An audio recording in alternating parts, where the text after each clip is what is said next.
It is so hard to get results on Instagram, and I just can't figure out how to use Reels and Stories. It's just way too much. If you've ever felt this way, you are not alone. Honestly, I was not a fan of Reels when they first came out, and I refused to use them. But I have some amazing women in my online community who have helped me learn how to use Reels and Stories to connect with my audience, which in turn is helping my business to grow. So if you're ready to learn how to do this, then you are in for a treat because I'm chatting with one of those amazing women today. Her name is Donna Bowling, and at the time that we recorded this episode, we had just met on Clubhouse a few weeks earlier. But then I connected with her on Instagram, and here we are after that first conversation recording this podcast episode together. Now, a little bit about Donna. She helps women gain confidence to take action and show up and stand out on Instagram. She's a former casting director in LA, a mom of 2 young, energetic boys, and she truly understands what it's like to build a business and show up consistently while balancing mom life. I personally love her energy, and she's so vulnerable online, which is one of the reasons I really wanted to connect with her. But you're going to find that out during our chat as well. She's also the host of the Amp It Up podcast, where she inspires women with tangible, actionable advice on how to show up, stand out, and start their businesses. Well, now that you know a little bit about my friend Donna, let's dive into episode number 56. Welcome back to the More Than Capable Mompreneur podcast. I'm Shannon Baker, a coffee-loving mompreneur that started as a virtual assistant and turned into a total systems geek. And I want to help you shift your mindset and embrace your worthiness while creating systems in your business so you can be more productive and build success on your own terms without the mom guilt. Are you loving that? Well, I hope you're ready for real conversations that will help you beat the perfectionist inside, rediscover your strengths, and up-level your self-love in the mom cracks of time so you can stop letting fear hold you back because you are enough and you do enough. We are more than capable mompreneurs. So grab your cup of coffee, some sparkling water, or pour a glass of your favorite wine, and let's dive in. So I am so excited for today's conversation. I'm going to be chatting with one of my new online biz besties, Miss Donna Bowling. And believe it or not, Donna and I connected just earlier this month, my very first day on Clubhouse. And we'll talk a little bit more about that in the conversation. But today's topic, we're going to really talk about leveraging Instagram to build those connections with your audience, which in turn helps your business to grow. But before we dive in, Donna, so tell us more about what you do, because I love your energy and your tips have helped me so much. So 9% increase in my engagement on Instagram just by implementing some tips from Donna. So you need to pay attention to this one. Aw, that's so sweet. I'm so happy. I love that. I'm curious, like, what specific tips you have implemented. I would love to know. Do you know off the top of your head? Just looking at your reels, because one, I have been against reels. One, I think because I was tired of the pointing TikTok clock looking reels when they first came out, and it really turned me off. So I was like, I'm not using that. I'm not doing it. I don't care what anybody has to say about it. I'm not doing it. But I've come to see that that's what Instagram is really using. And while I don't use Instagram really to, for the sales perspective, it's how I engage with my community. And that's what I loved about your vibe. So then I went through and just kind of like binged your reels and started writing ideas and implementing them to create my own reels. And I was like, oh my God, this like works. She is awesome. Yeah, no, it's the thing about Reels is, number one, I am an early adopter of Reels. Like, I was so excited about it just because I had been on TikTok and I wasn't really gaining traction on TikTok. You know, a lot of people they get on TikTok and they're like, my business has exploded. And I just wasn't feeling that at all. I also didn't really know who I was talking to on TikTok. Like, it just didn't feel like my home. However, I loved consuming TikTok. And so when it came over to Instagram, which was my baby, I was like jumping right on. So the morning I woke up and I saw that I had reels, I created like a silly reel with my son, like doing one of those like really kind of trendy little like dancing reels, whatever. But I didn't know a thing about it. So I didn't share it to my feed. I didn't do anything. So I had 100 views on it. And I was like, oh no, like what's going on here? And then I created another reel later that morning, an actual like valuable reel. I shared it to my feed just to play around, just to see. I used hashtags and I hit 3,000 views like that day. So I was like, oh, this is the jam. Because I only have, I mean, I say only, I think it's amazing because every person on Instagram that follows you is great. And I don't think you need a lot of followers to be successful. But at the time when Reels came out, I had less than 7,000 followers. So I had like in the 6,000s. So to get 3,000 eyes on a piece of my content was unheard of. Like that just doesn't happen, right? We only get such a small percentage of views on our stories. I believe it's usually 10% or less. Most people are around that 5% of their total viewers see their stories. And then maybe, you know, a similar, if not less, amount of people see your ecstatic posts or your, you know, carousels or whatever it is. So Reels is the only way, the only shot you have of really growing and getting in front of other people that are not in your little Instagram bubble. Yeah, and what I'm finding I'm loving about them is one, it forces you to just get to the point. Because we know with IGTV or even with stories, like if I open someone's stories and the dashes look like dots, I'm hopping off. I'm not doing it. Bye. Bye. But with Reels, 15 seconds, 30 seconds max. You get to the point, share the tips, share whatever, get off. So I can see why it really works. So I'm dying for you to share some more tips because I know there are probably many others. And while I'm still learning Reels, there's so many different things that you can do with it to really grow your business, but it can be so overwhelming because it is a little Mm. tricky to use it. So, what tips would you share to really help someone get started? Because most of my listeners, of course, are moms. So, you know, we're pressed for time. Totally. Everyone's not technically savvy. So, they may also not want to use it because they just don't know how, because it seems like it's too complicated. Yeah. Yeah. Okay. So I would say this, we overcomplicate a lot of things in our life, right? Like that's what we are, especially business owners and entrepreneurs and moms. And like we don't want to do anything kind of half aid, if you know Mhm. what I mean, like half and half beep. And so what we do is we don't do anything at all. Like if it can't be perfect and it can't be great, we pull back and we're like, feels too much, feels too big. I'll attack that later when I have more time. The thing about reels is that there are reels, like if you look at reels that have gone really, really, how many times can we say the word real on this podcast, but have gone really viral, if that's what just say you're going for is to go viral. Some of them are as simple as a person just staring in the mirror and mouthing and doing a voiceover, like lip Lip syncing to syncing. one person, Hmm. to one sentence that has nothing to do with anything, like a Kim Kardashian quote or whatever. There's no rhyme or reason to why things go big. Sometimes I think we feel the only way to show up in a reel is to have this extravagant, gorgeously edited with transitions where it looks like you're taking off your clothes or you're throwing a shoe on and all of a sudden you're fully dressed. And it's so much. And I say this as a person who teaches people how to do reels. I'm a mom. I have two young kids. I've got my business.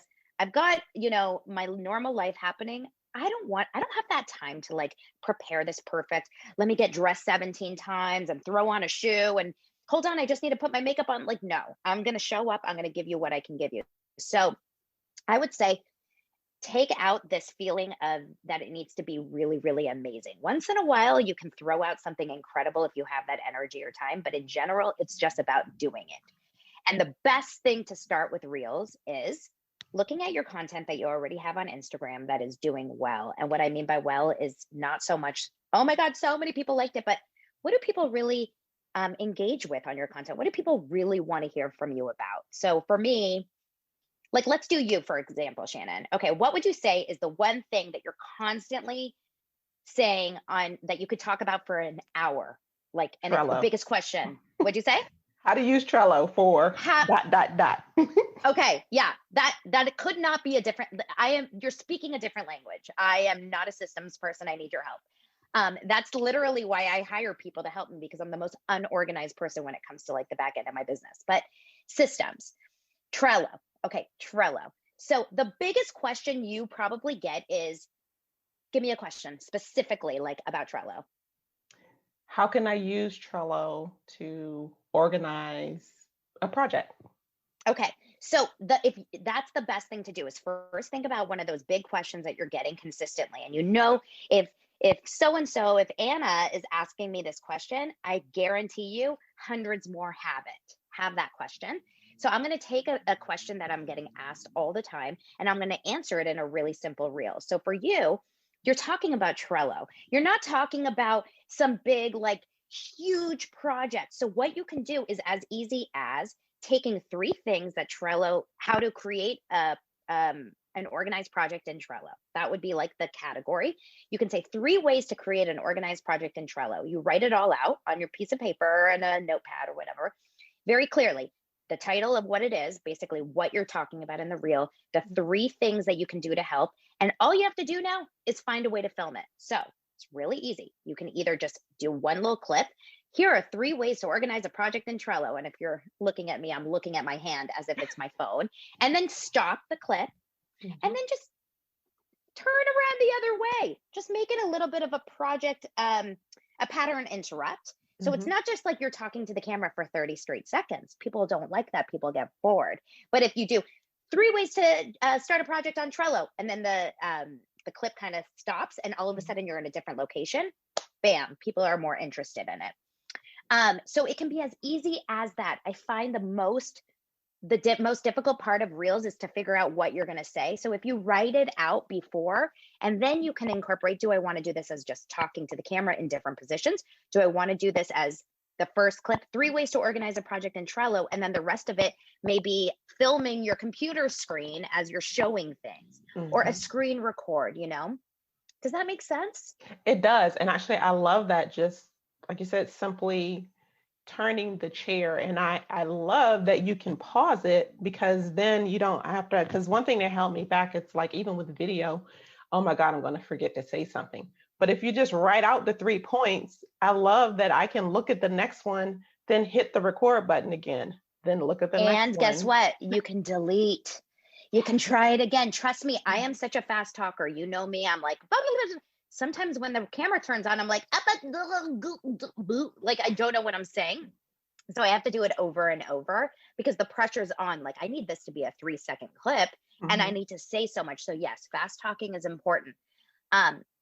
Another thing is the caption has got to be really, really good throughout the entire reel. But at those first 3 seconds, you got to say exactly what this reel is about, because people will not, when the people are doing that scroll, like that TikTok or reel scroll, you're not sticking around if it's just a person talking to the camera, but you can't see what it's about, right? So the actual written caption below is not being seen like an Instagram post the way it normally is. It's what's on the actual screen.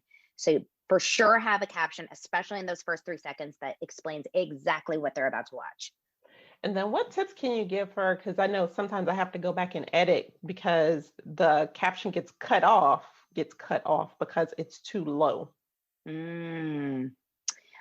Okay, there's some really cool tricks I have that I actually have a reel about. So I wish I could just show it to you right now. But basically what happens is when you are creating the reel and you're writing the caption, hold down the caption and slowly kind of scroll it, or not scroll, but like drag it across the screen. If you drag it really slowly, a blue line pops up on the left side, on the right side, below and above. And that's it gives you a guide. You have to you have to drag it really slowly. If you drag it fast, it won't like catch it.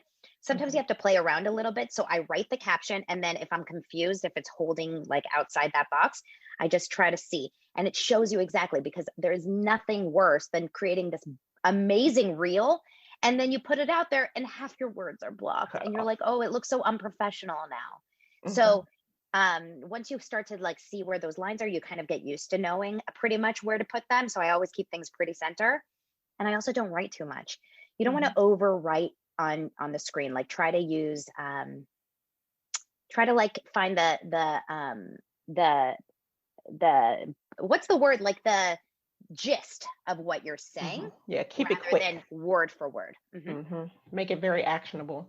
And then one thing I'm learning too, that I've got to move my tripod back, because if it's too close, you don't have enough white space where you can possibly, that gives you more space to put your captions in without having to put them like right over your head, or somewhere that looks really weird. When you're creating a reel, I'm looking at my phone as I'm doing this. Okay. When you're creating a reel, um, oh no, I just read someone's message and I didn't want to read it yet. So now I have to mark it as unread or else I'll forget to go back. Does that ever happen to you? Yes. Okay. When you're creating a reel, what you can do is in, they don't have it. See, what sucks is like when you're creating a story, it gives you an option on the left of level. It says level. And that gives you like, it looks, I don't know if you can see this, Shannon. I mean, obviously for anyone that's not looking, do you see how these like lines show up? The grid. Yeah, the grid. So it kind of almost shows like exactly where your face should be if you want it to be in the middle of the grid. Unfortunately, with Reels, they don't have that option. I was hoping that they did. But yeah, I agree. Sometimes if your face is right up in there, you're going to be blocking your face. So yeah, the best is to have a little bit of headroom and like body room. You're right. Yeah. So I've learned that the hard way as well. It's like, oh man, now I have to put the caption in my hair, and now it's going to look crazy. So it's like, I want to re-record this. Yeah, it's really funny.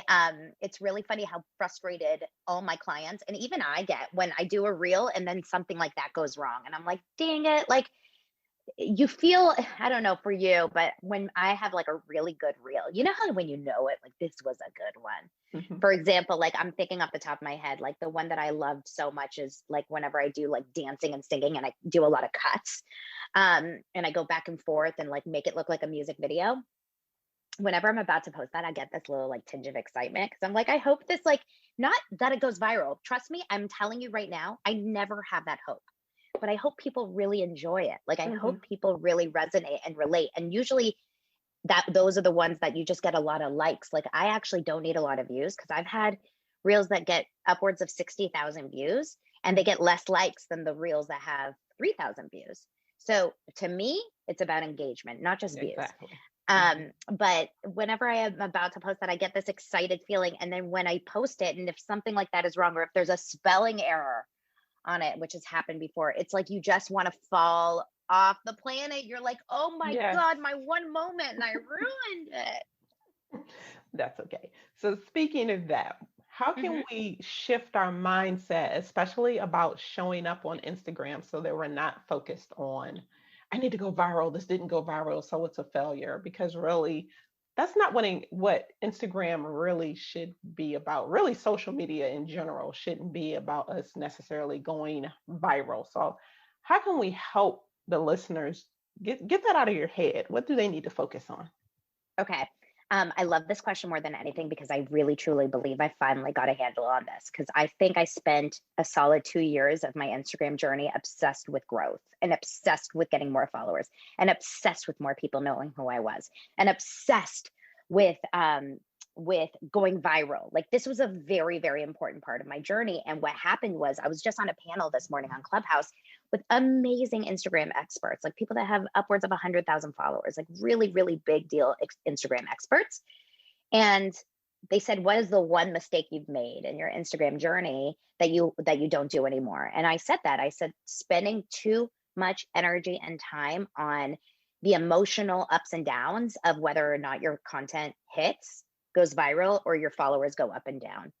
And yes, does it feel good to get new followers? Absolutely. Does it feel horrible when they unfollow you? It used to. Now I just know it's a part of the game. But the truth is that I'm going to give a mindset, like a reframe here. I have a friend who always really like not struggled, but like she grew like a very kind of slow, consistent way, but like maybe 50 new followers a month, 100 new followers a month, like very, and it was frustrating to her. But then Reels came out and she started doing Reels. And guess what? Her Reels exploded because there were a lot of makeup and like those kind of Reels go really well. She exploded, right? She'd get hundreds of thousands of views on her Reels. I'm not joking, 2 weeks, she gained 25,000 followers. Okay. So she went from having like a 7,000 follower audience to a 40,000 follower audience, like within weeks. I was not jealous, but like in awe. Like, I don't understand how this has happened to some people and how it doesn't happen to others, but we're friends. So I connect with her all the time. And guess what? She was so happy. She felt like, this is all I've been wanting this entire time. My business is going to explode, which it did definitely help her with business because now she has all these new people. She feels so disconnected from her Instagram community now. She feels like, oh my God, like I don't even know where my OG people are. Like I don't see their DMs. Maybe they're not following me as much anymore. Maybe they think I'm different. I feel like I'm showing up for a whole new group of people. Like I switched schools and I lost all my friends at the other school. And when she said that, I was like, I don't want to grow that fast. Like I actually don't want to go viral. Exactly. I like where I am. I like knowing everyone's name. And having those conversations, that's really what Instagram, that's the one thing I love about Instagram that I miss not having on Clubhouse, but then I just take that conversation to Instagram and make the connection for the conversation piece, because that's what it's all about. You know, like you said, connecting with someone, having the conversations. How can I help you? How can you help me? Let's just chat about what's going on in life. We need that, especially as solopreneurs. I know my husband, I talk business to him and he looks like a deer in headlights. I need, someone that understands. We need our biz besties. We need biz besties. I love connecting with women who love coffee just as much as I do. Cheers. Absolutely. In the nighttime, we flip it to wine or whatever else it is. It's Friday, baby. We're almost there. We're almost there. I think it's so funny because I totally agree with what you're saying, Shannon. And I honestly, I feel like what a lot of people want on Instagram is not what they're given. So here's an example. There's a lot of people that I talk to that are like, I want more engagement. I want more comments. I want more followers. And I look at them and I say, are you engaging? Are you commenting? And are you following? Because this is not a just come and get me type of situation. This is a give and take. Instagram is very crowded. Instagram is very, very competitive in the sense of, there's 20 people next door to you that do what you do. Now, I don't say that as a way to deter you from growing your business on Instagram, because I think there's space for everyone. But why people decide to press follow or why people decide to stay, it's because of what they're getting back from you. And so this is not a one-way street. If people are commenting on your posts, you best be commenting back. Exactly. I can only do so much. Like if someone's commenting 4 days later, sometimes it's hard for me to go back. But the day of, at least, like I'm at least liking that comment. And most of the time commenting back. I respond to every DM I get. Now, sometimes it takes me a day or two, depending on how many, especially with Clubhouse, I'm getting a lot more than normal. But I've responded, have you ever like DM'd someone that you follow on Instagram? Something, either a comment, a compliment, or a question, and they never respond back, or you see that it was seen, or maybe they just don't even see it at all. They don't even like it. They don't even double tap it. It is like a subconscious thing in my brain that I'm like, they're not so nice.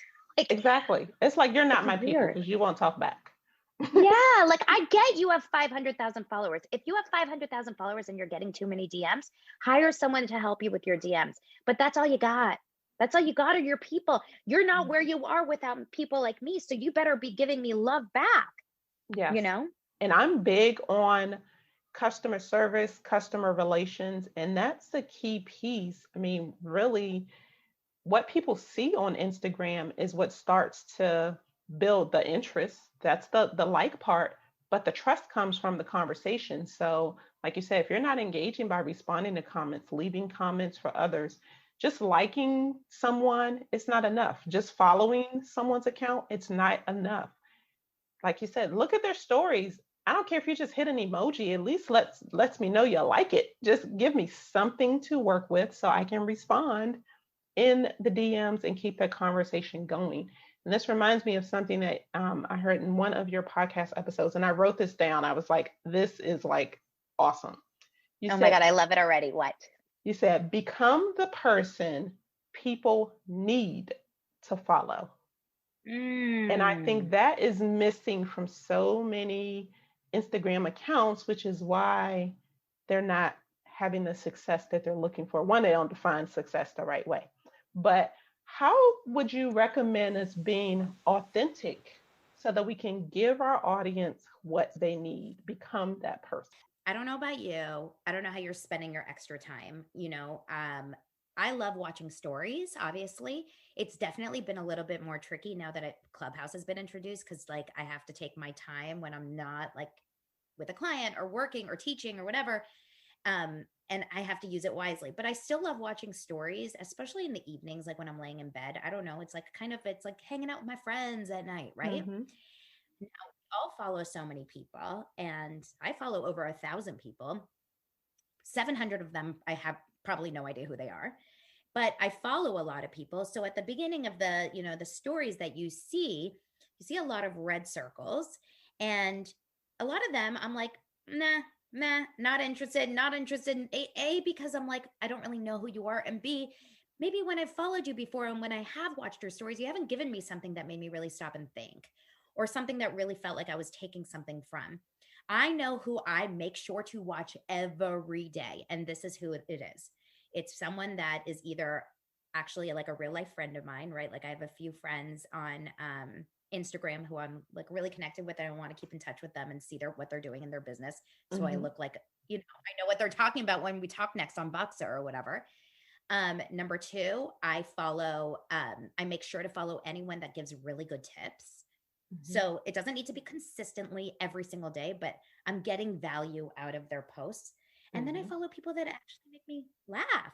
Like there's some comedians, there's some bloggers that are just really funny and they lighten my life up. And with the news being so awful these days, that is giving me happiness. Yes. So I make sure to follow these specific people and click on their posts because I don't want to miss a day. If I miss a day, it's like FOMO. Like, what did I miss? I want to see what's Mm-hmm. going on. And that's, I think, what we need to remember is we need to be someone that people feel FOMO if they miss a day because you're giving so much. Yes, I agree. I mean, and I think people tend to overcomplicate what they want to share in stories. But for me, stories is where you really get to put the stuff that you don't want in your feed.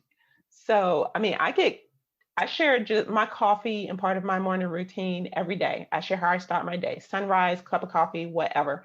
I get comments all the time. It's like, I hate coffee. I don't drink coffee, but I look at your stories every day to see what you're having today.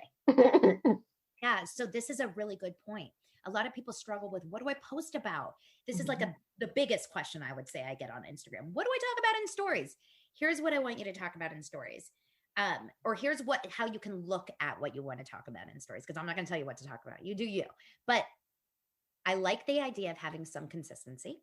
So it's kind of nice to know that every morning, Shannon, when they go over to your page, they get to see that coffee. They know it's going to be there. Now, does that mean you need it 7 days a week?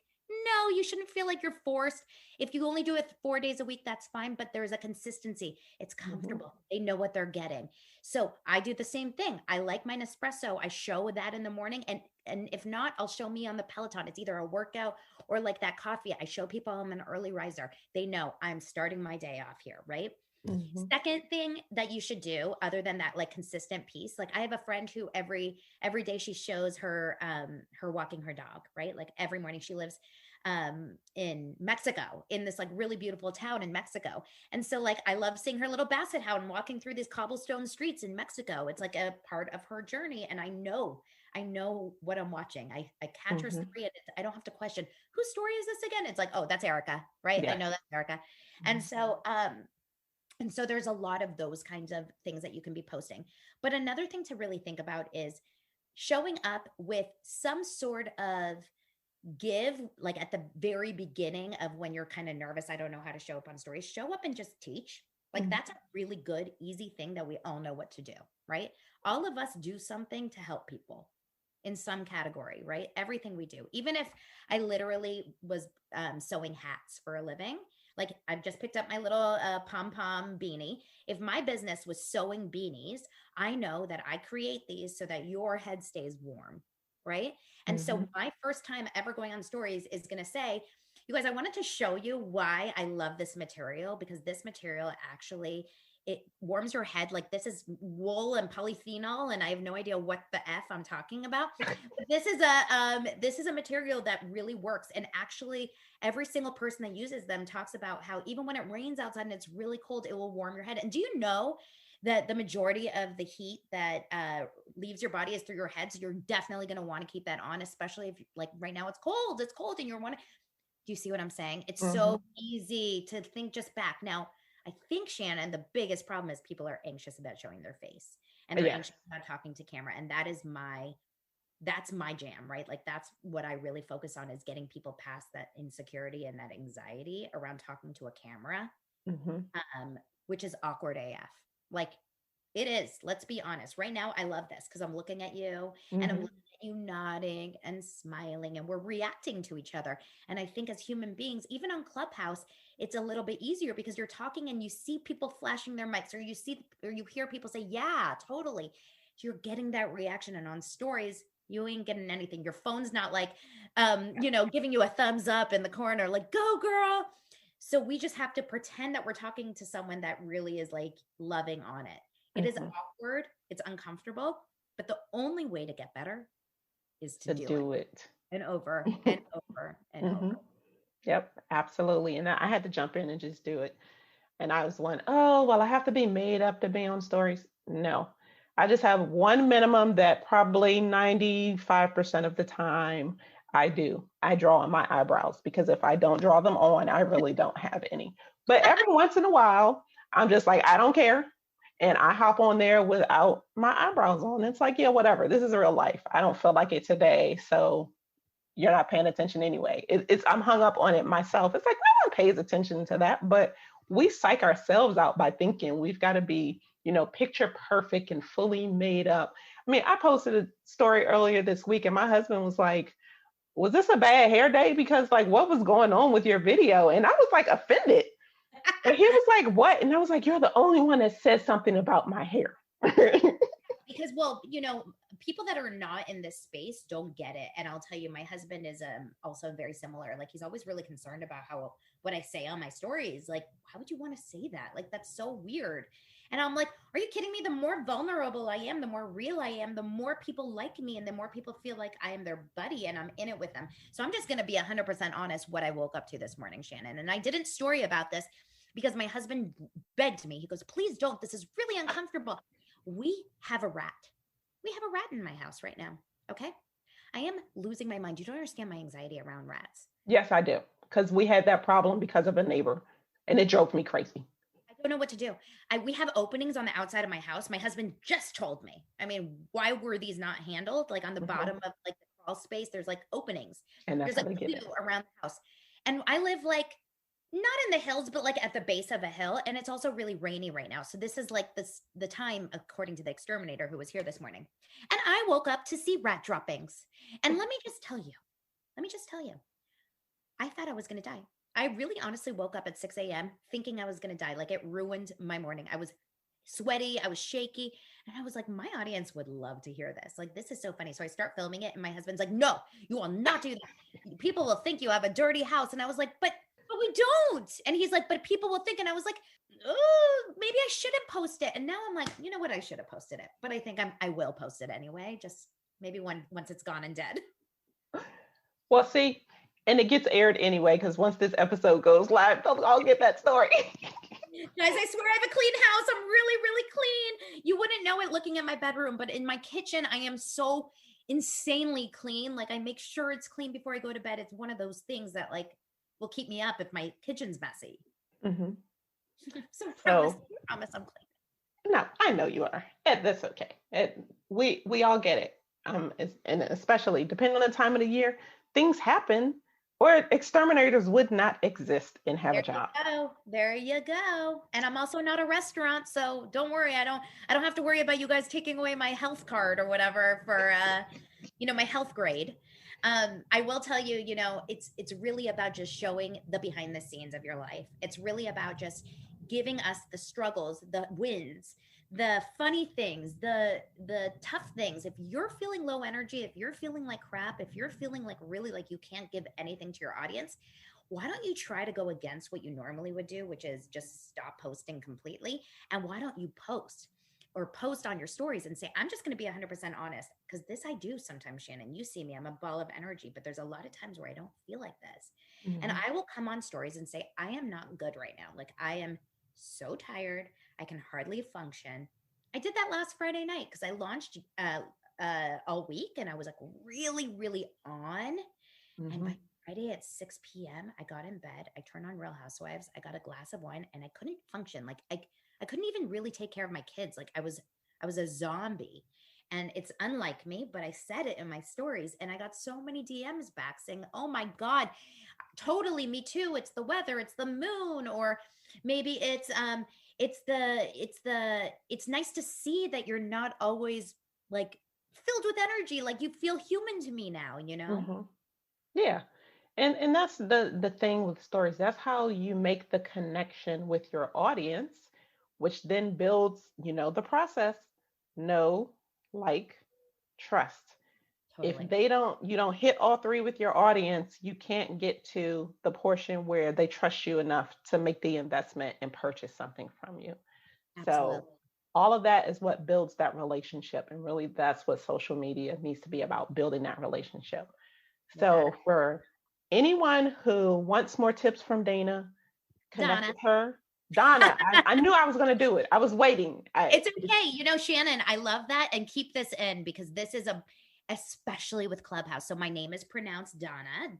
It's actually like Dana, but I am spelled Dana. And this is something that now on Clubhouse is a consistent every day. I have to say at least 10 times, right? Like, no, it's Donna.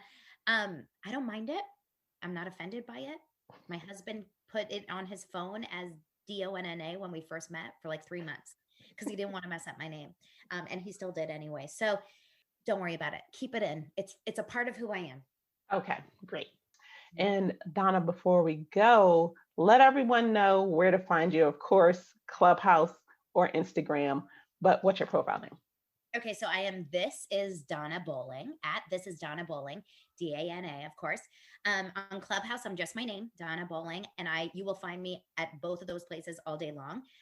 Clubhouse is my new like adventure, and for anyone that's listening to this and is looking for a way to grow their Instagram in a really organic way that is struggling because Instagram feels like you're in a bubble and it's hard to get out of that. Clubhouse strategically, the way I've used it has grown my account on Instagram by 1,600 amazing, like really qualified followers in 3 weeks, really 3 weeks. And that is intentional and that is strategic because I'm on Clubhouse pretty often. And then also there's some fun stuff coming up with the Clubhouse to Instagram growth because they Ooh, work together really, really well. they really do. And if you're on Clubhouse, sorry, it's for iPhone users only right now. But Or iPad, if you have an iPad, our you can do iPad, it. Yeah. connect with Donna, follow her, go into her rooms because she does amazing things. Like I love hearing your bio audits and the Clubhouse intro audits. Like that has been like crucial for me. And no one knows that when they say, introduce yourself, they don't know I'm reading it out of my notes. There you go. As long as it feels natural, as Yep. long as it's not like, hello, my name is Shannon and I am, I think the intro is a make or break. It's your first impression. Hmm. And it's not video. So they can't see your facial expressions. So they can Hmm. just hear the tonality of your voice. And coming from my casting director background, the first impression, that slate in auditions, we used to call it the slate, which was, hi, my name is Donna Bowling and I am 5'1" and I'm represented by window talent, whatever. So that's the slate. And people would make, casting directors would make impressions based on how you enter the room, how you show up, how you introduce yourself. And that's what we got on Clubhouse. And people will follow you or not follow you just literally on that. Yes. So we have to nail it. And I also host a weekly room. So follow me if you're interested in hosting a room on, it's called Read the Room, how to host an amazing room on Clubhouse. And it's a really popular room. I've hosted it now twice. It's great. So So just follow me along and you'll learn about them. I always promote the rooms that I'm about to teach or whatever in my Instagram stories. Yes, and I'm definitely going to hop on that one because I want to start hosting rooms as my schedule frees up a little bit, and I know you're going to share some juicy tips. So juicy. Real juicy. So thank you for all that you shared with us today. So definitely make sure you not only follow Donna, but engage with her. She does engage back, which is what I love. I mean, here we are. We just met literally about 3 weeks ago, and we're having a chat with each other on my podcast. Like, it's amazing. I love it. I love connecting with people. This literally fills my cup. So thank you, Shannon. I appreciate it. Thank you for tuning in today. I really hope you enjoyed my chat with Donna because I did. And if you use the tips that Donna shared, you are going to make some great connections online. Now, if you would like to connect with Donna on Instagram to get more tips and daily motivation to help you succeed in life and in business, a link to her IG profile is in the show notes, as well as a link to her website and her podcast. So make sure you follow her there, and do not forget, if you're on Clubhouse, make sure you join her rooms as well. Now, if you learned something new in today's episode, please let me know. Take a screenshot, post it in Instagram stories, and tag me at _Shannon Baker. And remember, you are more than enough. So until next time, keep calm and streamline.